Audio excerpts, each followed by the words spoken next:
Hey everybody, welcome back to another episode of Your Bookshelf Besties. I am Ashley. And I'm Brandy. And today we're going to be doing our August wrap up with some ratings to explain how we felt about the books that we read in August. Yeah, if you saw our TikTok, we did a brief video, just kind of real quick yes or no's, and now we'd like to explain how we came to those conclusions. All right, did you want to go first or do you want me to go first? You can go ahead. Okay, so the first one that I started for my August reads was I Must Betray You. Basically, I rated it probably 4 out of 5 stars. I love a good historical fiction. Some things were a little slow, a little not, my perfect, ideal historical fiction. So, but the story was really good about communism in Romania, which is, I feel like, not the most written topic. Yeah. So it was definitely very interesting to me, and the story was something that I could follow along with really well. So that one was 4 out of 5 stars for me. The first book that I read in August was Invisible Girl by Lisa Jewell. I really love her. I love a lot of her books. I rated this a 4-star. It probably was pretty close to a 5-star, to be honest. I feel like I save my 5 stars for books that I'm like, oh my gosh. So I thought this one was really great. It has some plot twists along the way. It's a mystery. Of course, it's Lisa Jewell. So I definitely would recommend to read this one. I really liked it. It definitely, at the end, you kind of have a plot twist and you're like, oh, okay then. But that's common for Lisa Jewell, right? Yeah. She's got to keep you on your toes. Yeah, absolutely. All right. And then for another book that I read was Don't Let Her Stay. That was a thriller about this woman with her husband, and he's got a long lost daughter that ends up coming around, and just kind of the tensions between the family are very interesting, and you're kind of thinking, oh, is it the daughter that's evil? Is it the husband that's evil? Do we have an unreliable narrator? I really like unreliable narrators. Those are my favorite, just because I'm like, this could turn any direction at any point because you don't know if we can trust the person telling the story. So that one I gave 4 out of 5 stars. Really enjoyed that one. My next read was The Do-Over by Lynn Painter. The Do-Over by Lynn Painter. I gave this one a 3-star. I thought it was cute. I'm not a huge YA fan, so it was like more YA. It kind of like gets you in your like happy feels though. So it was cute. It's one of those books where it's like not time lapse, but like they repeat the same day over and over and over again. So she's like stuck in Valentine's Day. So it was cute. It was probably a 3.5 for me. I would definitely recommend it if you're looking for something just like a quick, light read for sure. Those are always good palate cleansers. Yep. Another one I read was In the Dream House, which I gave 4 out of 5 stars. This one's more of a biography kind of book. And it's just this really heartwarming, more heart-wrenching, because it just really makes you just feel so terrible for the woman that wrote this book, the relationship that she was in with her partner. And I mean, so beautifully written that you just felt like you were reading something that was just way before its time. Like right. It was a really beautiful book in my opinion. So that one, 4 out of 5 stars. Really, really liked that biography. My next one was The Heir by Kiera Cass. It's the 4th book in the Selection series. I gave this one a 3-star. I thought it was good. I kind of felt like the series could have ended after the 3rd book because the first 3 is about one couple, and then this one is about their daughter. So it's like taking in the future. Keep it going. Yeah, and I'm like, did we need this? But it followed along the same pattern. It was a good read. I mean, I liked it. I also listened to it, so that could have affected my rating of it. I feel like sometimes audio translates a little different than when you actually read the book. So for sure. It was cute. Like I said, it follows the daughter, so it was just a little bit different. All right. This one I'm so bummed about. So The Death of Jane Lawrence, it was advertised as like a Crimson Peak kind of retelling, haunted house, gothic setting. I mean, it just had every premise that I would have personally loved, but it did not execute at all for me. So that one was really upsetting. I felt like the beginning was so awesome that I was just like, this is great. This is exactly what I was looking for. And then the ending just lost me and made me feel like I was extremely stupid. So I'm going to chalk it up to that it wasn't me and say that this was probably like a 2.5 out of 5 star. Awesome book in the beginning, just for it to go absolutely nowhere. And I'm like, I don't even know what I read. So that's always disappointing. So yeah. Yeah. All right. My next one is Lovely Bad Things by Trisha Wolfe, which is the first in a series, and they're actually coming out the third book this year, I believe. I gave it a 4-star. I thought it was really good. Like, I got sucked in pretty quickly. I'm usually not one that, it's a dark romance, and I'm usually not one that really likes culty type books, so I didn't really think that I would like it, but I thought it was pretty good. It's like a mystery as well, so I think that's why I did like it, because I like mystery. So I thought it was pretty good. Yeah. Okay. That one sounds like one I'm going to have to remind you to tell me about later. Yes. All right. And then I also read You Deserve Each Other. This one started out really good, like romantic comedy. But then to me, it just got a little turn off-ish when the main character was just kind of being pretty terrible to her partner. And I was just like, okay, at first it was funny, but I'm like, now it seems just like I'm just not interested in reading it. Yep. You know, so it's like you have to have a really strong character, I feel like with good personality traits to keep you going for just like those simple romantic comedy plots. You know what I mean? It's like you have to have someone who actually like you like the characters. For stories that don't have like such a heavy plot. So that one got really annoying very quickly. At first I was like, yeah, I relate to her. Her husband sucks. You know, all this, not that her husband sucked, but like just she was nitpicking, you know, and when you get to nitpicking, as we do as wives. Yeah. Exactly. Yeah. But then it got to a point where it's like, lady, like just leave. Like this it got a little crazy. So anyways, that was probably a 2.5 out of 5 stars for me, 3 out of 5 stars. Yeah. My next one was Beach Read by Emily Henry. I really wanted to like this book because I did like book lovers, but I gave it like a 2.5. It was such a slow burn. I'm not a huge slow burn person, which I should have expected it to be slow burn because it's Emily Henry, but I just felt like it was not one that sucked me in. And I think it literally took me all month to read it. I kept picking up, putting it down, picking up, putting it down. Like it wasn't, because I think I actually started this one in like July.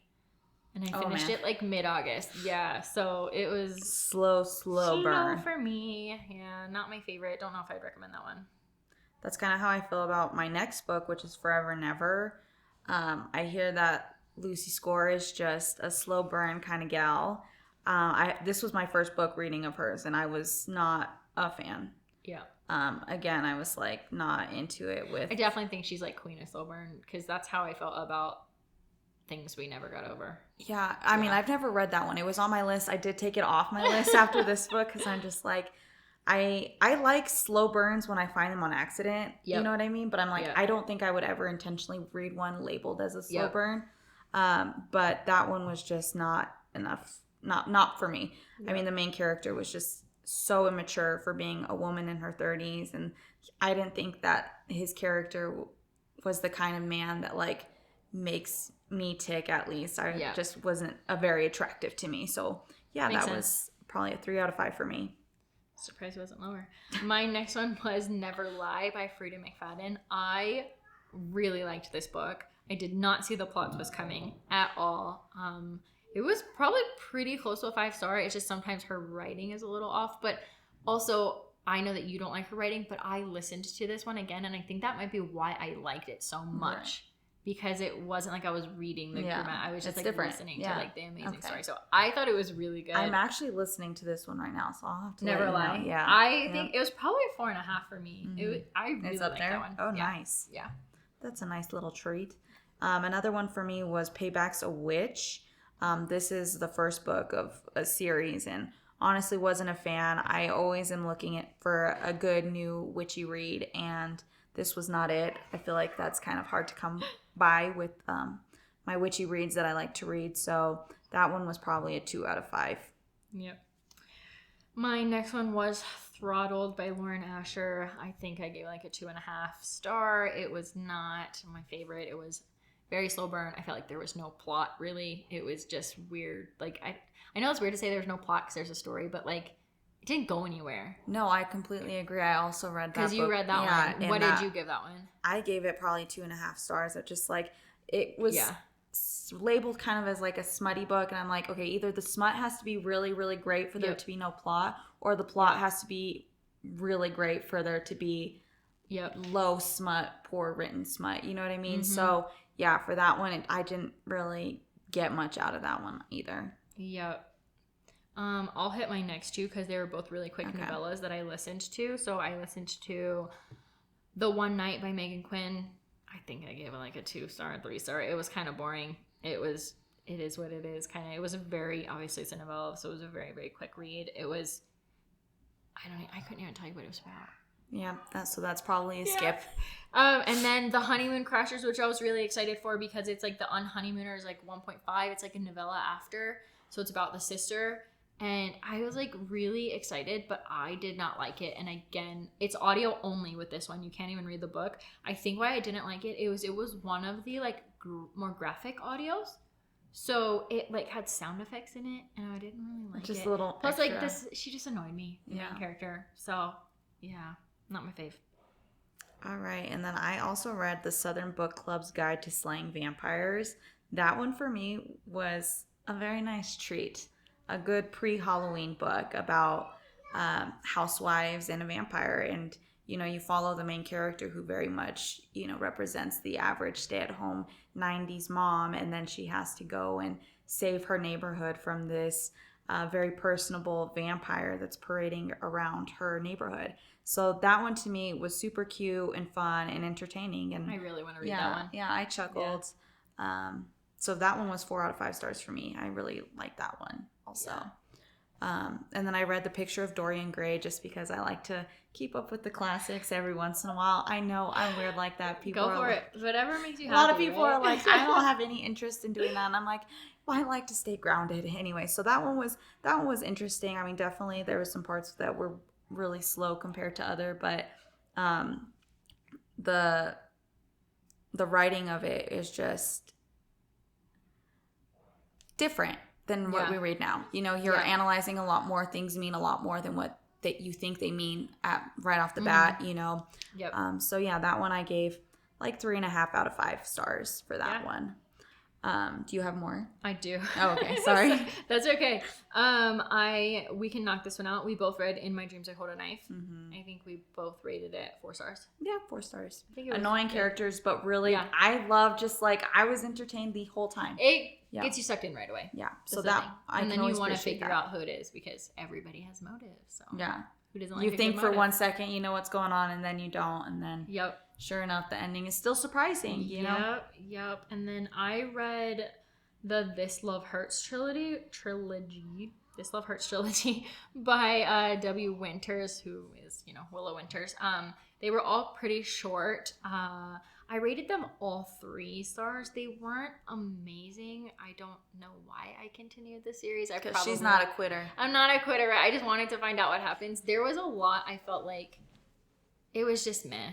It wasn't amazing for me. It was an okay book series. I thought if you like dark romance kind of thing, Stockholm syndrome type stuff, that's how my take out of it. So that kind of stuff. And then I'll just hit my last one, which was Lovely Violent Things, which is the second book in the Hollows Rose series, which I read the first one as well. This one, I think I rated a 3 star. I rated this one 3 star because it got even weirder. When things get weird. Yeah. I was like, I don't know if I like this now. So, yeah. When things take too weird of a turn. Yeah. Yeah. I was like, okay, it's getting extra.